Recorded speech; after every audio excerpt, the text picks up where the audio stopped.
Hi, I'm Adam. And I'm Richard, and we're the underqualified innovators of the social enterprise StudentHire.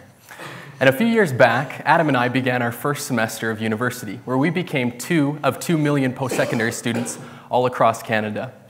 One thing we learned quite quickly is that school is not cheap. We were shocked to learn that out of those 2 million students, 50% of them had school-related debt. And the average amongst those with debt was nearly $27,000. Think about that. That's a heavy backpack for a student to be carrying around, not only in their time in university, but also for years after until that debt is actually paid off. Adam and I are convinced that there just had to be a better way. And this idea led to the eventual creation of our company, StudentHire. StudentHire is an innovative platform that connects post-secondary students to one-time job opportunities in the cities that they live. This approach allows students to take jobs that fit their skills and their schedules, as well as it gives local community members a chance to give back and help support their local university students. With over 2,500 users on the site right now, things could not be busier. So at this point, some of you must be wondering how two guys like us end up being in the first year of our undergrad to all of a sudden starting and running a tech startup that is addressing one of the most significant financial issues faced by our society at this point. I mean, at that point, I didn't even know what a tech startup was myself. The simple answer to that question is you don't. In fact, there's been nothing sudden or jumpy about this process for us at all to date. A common conversation I find myself often having with fellow students is where they'll ask me, Adam, what problem is your business solving? And I'll usually give them a pretty quick response along the lines of what Richard has described here. And they'll respond back to me usually along the lines of, wow, like you guys are going to be millionaires. Like that is a real problem you've got there, and yeah, you are going to make it. By contrast, when I have the same conversation with an experienced business person, their reaction to me explaining the problem is much more underwhelming. It's usually along the lines of, that's interesting, or yeah, that sounds reasonable. And it used to make me feel really insecure, and I felt like maybe I wasn't explaining myself very well, or like, this is a real problem here, guys, like, you're pretty underwhelmed. But over time, I realized that these are just two strikingly different, I guess, schools of thought that these people are coming from. On the one hand, we have students, where they see it sort of like this. You're at point A, and you want to get to point B. Point B being, in our case, starting or running a successful company. And between those 2 points is nothing but one big problem requiring one big solution, and that is the whole equation. Click. There you go. And that's the whole equation. There's nothing else to it. One big problem, one big solution. But experienced innovators come to see the process to look a lot more like this. After a couple of years being at this, when people ask me this question about what problem I'm solving, in my head I kind of chuckle and respond with, I'm actually solving 1,000 problems. We've come to see innovation and entrepreneurship as an unrelenting stream of 1,000 problems, some of them big, some of them small, but each of them requiring a unique solution and a measure of your courage and perseverance. Your ability to get where you want to go depends on you being able to endure this stream of problems as they come. We've come to think of this mindset or refer to it as winning the day. Putting your belief and faith not so much in your ability to reach this big far-off point B goal, but rather in your ability to tackle the 2 or 3 problems that are right in front of you right now. And I have some pretty big aspirations for myself and obviously for our business as well, and that can be intimidating. But really, when I step back and look at it, I know that the 2 problems or 3 problems in front of me right now aren't going to be the ones that do me in. We reference this principle often when we're talking amongst ourselves and we're facing a particularly difficult problem. We'll say to one another, guys, this is just another one of 1,000. And we've seen a lot of value from this mindset in that it inspires action. It's thinking that inspires action. Because it's easy, especially for young innovators, to get stuck in this rut of thinking of big ideas and talking about them, but never actually really going and doing anything. There's all kinds of fancy events you can attend. They usually have free, delicious hors d'oeuvres. You can make really cool Instagram posts, all while avoiding the vulnerability of addressing problems number 1, 2, and 3 and beginning this journey of 1,000 problems. And so it's our hope that by sharing our experiences with you, our successes and our failures, we might be able to inspire your hearts to act. Whatever your point B goal is, there's 1,000 problems between here and there, and we have some strategies that might help you begin to address them. And when it came time for us to first take our idea and actually turn it into action, there was a lot that stood in our way. I mean, we really knew nothing. We never started a tech startup, never built a customer base. We've never even written a business plan. And so it was a little daunting kind of standing there on point A and looking down and seeing how far away point B was. And it was hard not to focus on the multitude of problems that laid before us. But it was at this point where we just had to stop and think to ourselves, okay, what are the first 3 problems that are in front of us right now? And for us, those problems were, number 1, how are we going to sign up students? Number 2, how are we going to get jobs? And number 3, how are we going to do all of this on a shoestring student budget? And so we approached it in a really creative way, where we actually, our first platform, we launched a simple Facebook group, and we were able to sign up 300 students in 3 weeks. And then moving on, we launched a Google Doc form, which allowed us to receive jobs, where we received nearly 100 jobs just in the span of a couple months. And then finally, we explored every free service that we could to market ourselves and to get the word out. And we were really creative and unique in some of the solutions that we came up with.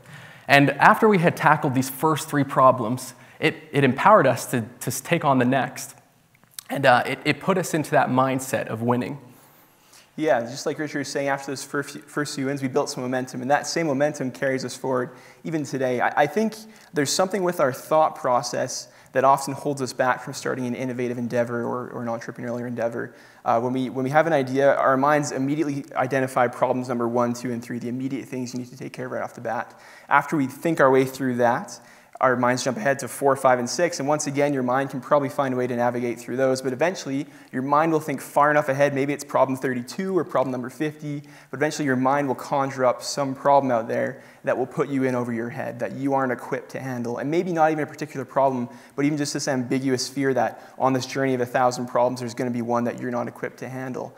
The funny thing that we've experienced is that once you get to problem 50, you've already knocked off 1 through 49, and number 50 ends up being just another one of those 1,000 problems, and it's really not an issue at all. And one of the things that we kind of looked out, like forward into the future, then saw, and it looked like this massive hurdle that we had to overcome, was actually getting media attention. I always thought you had to be rich or famous or have some kind of hot scandal on your hands that you could feed to the news and media people. And when we landed our first news spot with CTV, it really opened the floodgates, and we realized how silly we had been in thinking it was so big. And for us, we carried that momentum forward, and we were able to tackle the next problem in gaining more media contacts, and then the ball just continued to roll. And from all of that traction that we had gotten, we got a large influx of jobs that came through. And one particular set of jobs was photography jobs. And unfortunately, at the time, we had a lack of students in order to take those jobs and to fill them. So instead of just sitting around, we carried with us that momentum, and we called up a local photography department at a post-secondary institution here in Edmonton. And we arranged with them to send out emails to all of their students, and we actually got a bunch of students that signed up and were able to take those jobs. And for us, it really put us in a pattern of success. It gave us that mindset that really anything that's thrown at us, that we can accomplish it, that we can do it. However, a lot of what we've talked about right now has to do with win, win, win. But as are most things in life, not everything goes according to plan. Yeah, on this journey of 1,000 problems, eventually you will come across one that you are truly underqualified and unequipped to deal with, and you will be literally head underwater, the alarms are going off, you have no idea what to do. And we've had these experiences, and they've been extremely instructive to us and very enlightening. We've realized that when you're doing something creative or innovative, that is for the betterment of the world. You're trying to create a positive change. People see that, and they want you to succeed. It's remarkable. Even if it doesn't have any personal value for them directly, they want you to succeed. And we've had countless people lift us out of these circumstances when we couldn't do it ourselves. I can think of one instance in the very early stages of this project where we had no idea what we were doing, and we got connected with some free business consulting, and we just went because we needed some advice, and we didn't know who the fellow was going to be. Well, we showed up there and found out he was a Harvard-educated venture capitalist. He'd started and sold multiple businesses right in our state and right in our space, and we were totally unprepared for this meeting. It was a really humbling experience, but it just taught us that principle that others can lift you out of those circumstances when you're in over your head.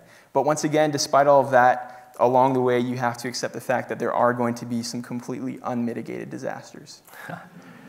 And when we first started StudentHire, we comprised what we would consider as the quote-unquote dream team. And we were moving forward. We developed this web platform that we pushed out to validate our market and build out our idea. And we got to a point where we needed to invest some more money into it and additional resources in order to continue to move forward. And out of the blue, one of the co-founders came to us and said, hey, I'm not going to be investing any more money into this, and I'm actually going to be exiting the company. And we were shocked. Our concept of the dream team had failed. And we were kind of left struggling to pick up a lot of the pieces. However, what we've really learned from that experience is that failure is just a part of the journey. That failure, as you go through it, it shapes your personal character as well as your business and pushes you to where you need to go. For us, this grew a deeper sense of commitment amongst the remaining founders and a greater desire for success. It's a comforting thing to feel that you don't need to succeed, or you don't need to accomplish everything in order to succeed. Yeah, along this journey of 1,000 problems, you have to recognize, in my mind, the way I think of it is that there's almost some acceptable ratio of failure on this list of 1,000 problems, and just accept that beforehand. When it happens, you accept it and move on. And I think, especially in this part of the world, there is really so much opportunity presented to us. I don't believe there's really such a thing in this part of the world as a completely self-made man, but rather people who have been able to take advantage of opportunities that have been given to them by the world. It's almost like the world has this reservoir of opportunity. And I think a person could go through life just taking and taking and taking these opportunities as they come and maybe be relatively happy. But a more fulfilling and rewarding way to live a life is to alter the world from its current state, to expand that reservoir of opportunity so it offers more opportunity to more people. And that's the philosophy we're trying to follow.